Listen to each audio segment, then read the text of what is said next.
Bosc pears can easily be turned into a great tasting vinegar. Making vinegar is a two-stage fermentation process and not difficult once the mother bacteria culture begins to form.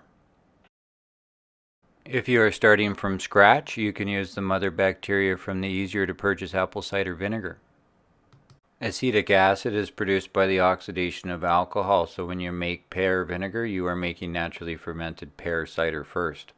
Also, a small amount of acetobacter or acetic bacteria from a previous batch of vinegar is added to inoculate the new batch, so the acetobacter can multiply with its new ethanol food source to make the vinegar.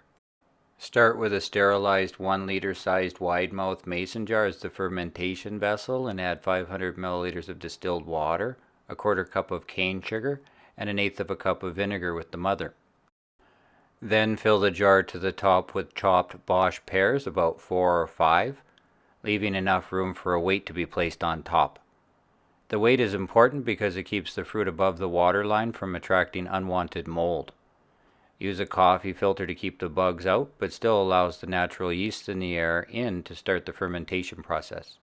Vinegar is a fermented combination of acetic acid and water with a pH low enough for the acetic-friendly bacteria to flourish. So while the pH is being lowered through the fermentation process, the jar needs to be mixed every day or two to inhibit unwanted mold growth. The effervescence you should see is the byproduct of the naturally occurring yeast eating the sugar, turning it into ethanol, a type of alcohol, and carbon dioxide. For this batch, I stopped stirring the mixture when the bubbles became more visible, about 4 days to let the natural fermentation process finish. After about 6 days, a bacteria culture will begin to form on top of the water, but it can take a few weeks. The raft of bacteria culture floating on top should be uniform in color. If spots of colored mold forms, it means that unwanted bacteria had been introduced and needs to be removed before continuing the pH lowering process to the point where the water is in an acidic environment where the bacteria can't grow. Chopped up pears have released their sugary juice and can be filtered out when you're happy with the taste of the cider, but make sure you add the mother back to the filtered cider to finish making the acetic acid.